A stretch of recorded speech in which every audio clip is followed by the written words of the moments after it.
If you're a single woman over 40 and you're having a painful time at dating, or you're thinking about dating and do not want to spend years in the trial and error rediscovering fire of what makes the dating process work for women in midlife, then this video is specifically for you. Because what I'm going to do is share with you the 7 simple steps that I've learned the hard way through coaching women for 14 years and helping them enter the best relationships of their lives, and put together a framework that will make the difference between you enjoying the dating process, growing as a human being, emotionally, spiritually, psychologically, or finding yourself 7 years from now on dating apps, having your family members asking you, I can't believe you're still single, and not knowing how to crack the code.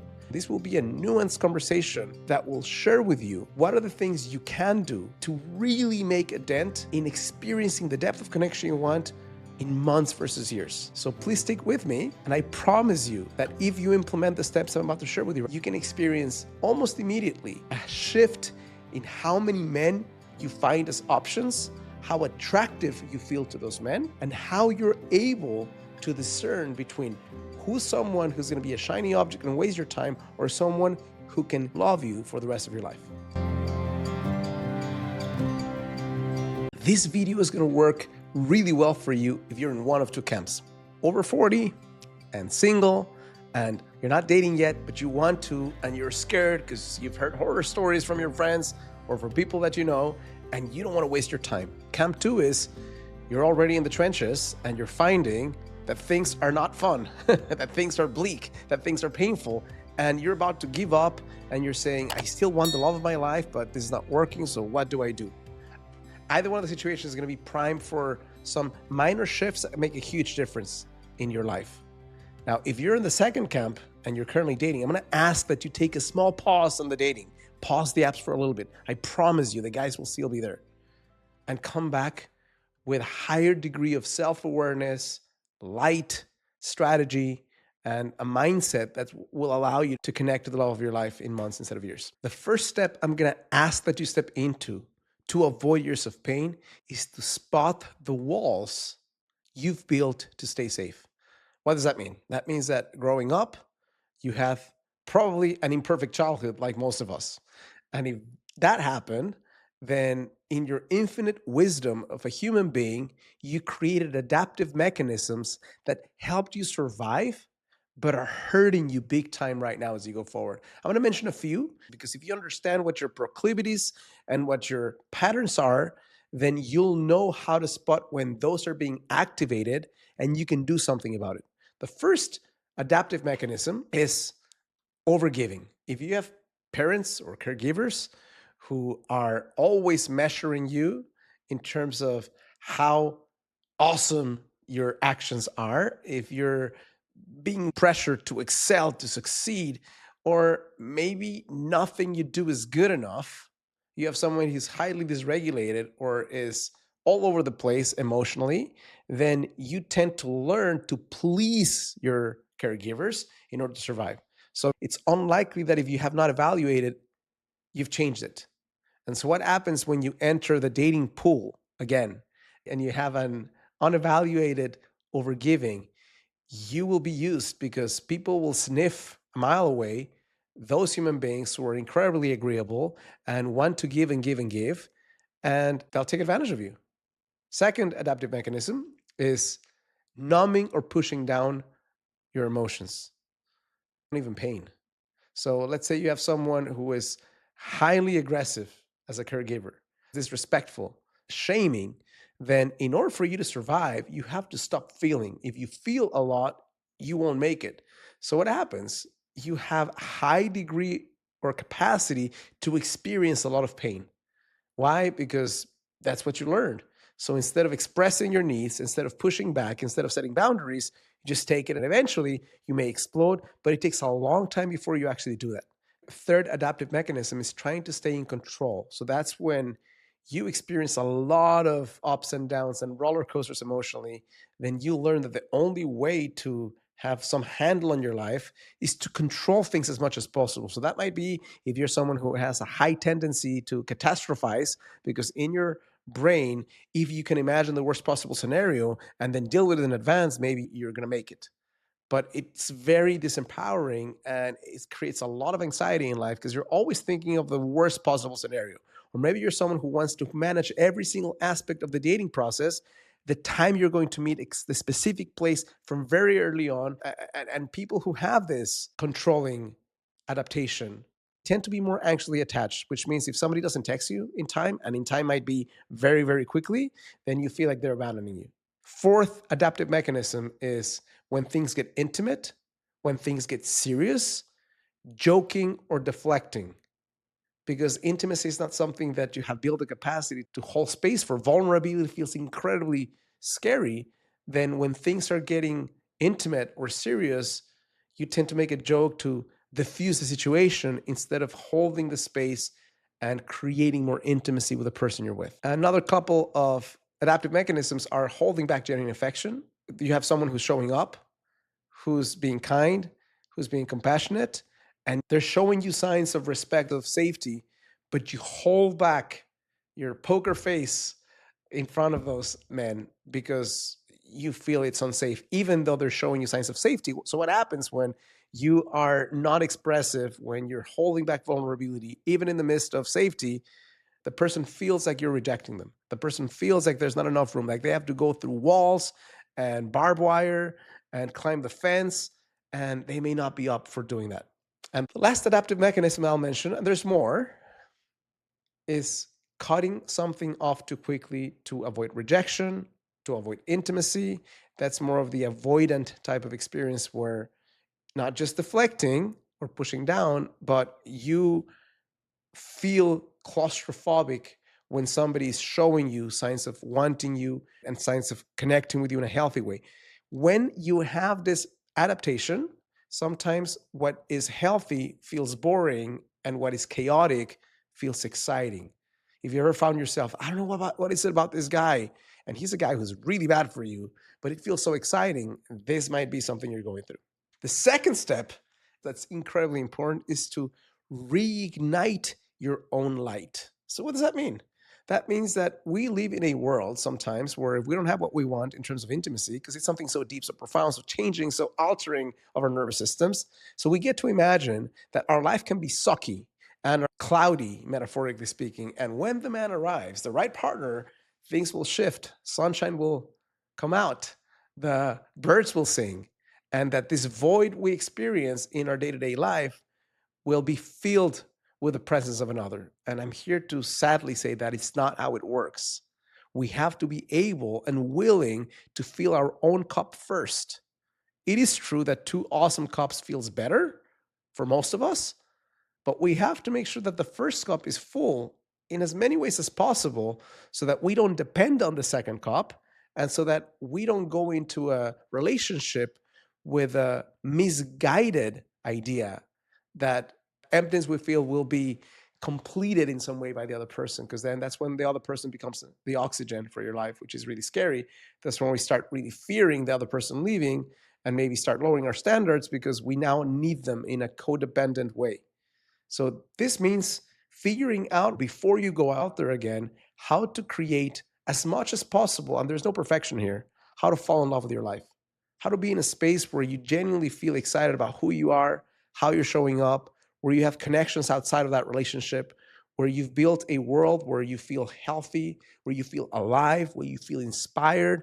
The more of this you can be, the more attractive as a human being, as a woman, you will be for the right guy. The less you do this, the more you're like, nah, I just want to go in there. I just want to start dating without doing this work. Then you're going to be facing a beige expression of yourself. So you're going to have to work a lot harder for people to actually pay attention to you. But also, when you actually go into dating, it's going to feel like a needy experience in some way.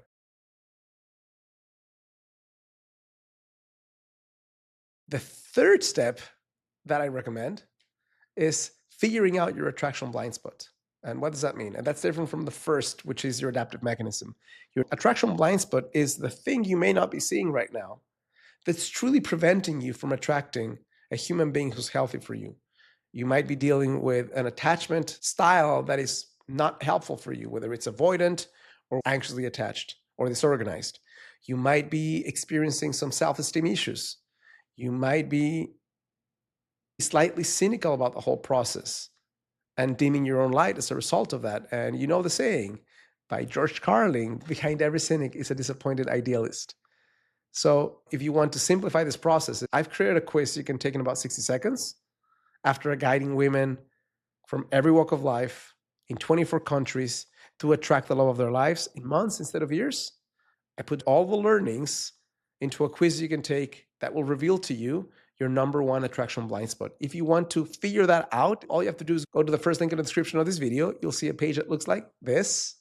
Answer a few simple questions and you'll get the answer to the question, why you're still single and your attraction blind spot, but also what's the number one action you can take today for your specific blind spot that can attract the relationship you want in a fraction of the time. Fourth step is, I need you to dream again. Here is why. A lot of us, through disappointment and pain and bad experiences, have molded internally and put ourselves into a pretzel and asked a very bad question, which is, what do I think I can get? So if your skills are not up to par right now, and for good reason, because no one's taught you the things that you need to in order to create the attraction that you crave, and you've been disappointed, then what you will imagine when you ask that question, what do I think I can get, is a very diminished version of the relationship that will make you feel excited enough to stay in the game. So what if instead you ask the question, not what do I think I can get, but what would be my ideal connection with someone? Now, please let me make sure that I'm clear about this. I'm not asking you to come up with a cosmetic version of the dream. Cosmetic version is a super tall, beautiful man with $1 million in the bank. I'm not asking for that. That's a superficial idea that is not necessary for you to create fulfillment in life. I'm sorry, I'm just calling a spade a spade. But I'm talking about what are the qualities or characteristics that are the most important ones for you. And I'm not saying choose 100. What are the 3 to 5 at most important qualities that if you were to find them in a human being, your heart would open and blossom and feel even more excited to get on this path of relationship? Because when you start dreaming again, when you start going for what you really want, not for what you think you can get, there is going to be momentum and an energy and an aliveness and a willingness to do a lot more than if you're subconsciously saying, I don't even think I can get this thing. So how much energy will you put for something that's not exciting? Very little. How much energy will you put for something that's more exciting, even though it's harder to get? Seemingly a lot more. So because the harder thing, the more exciting thing you'll do more for, it's actually easier to attain than the thing that is unexciting but seemingly simple to take action on. Number 5, and I have a solution for you because I know it's not easy, and I know it's not easy because I've done the research, is you need to understand the depth of the challenge. If you don't understand what you're up against, you're not going to have solutions that actually address the challenge that you're facing. I'm going to give you one statistic. There's 30 more that make this challenging, and I have them all on a presentation and a training that I'm going to link up on the description of this video so you can access it for free. It's a 50-minute presentation that gives you very detailed information around what's the challenge that women face in midlife and what are the actual solutions that overcome them. But the reason why you need to understand the challenge is because otherwise you'll go into superficial hack type solutions that will not cut it. Tips and tricks, videos, podcasts, bad advice that won't make a difference.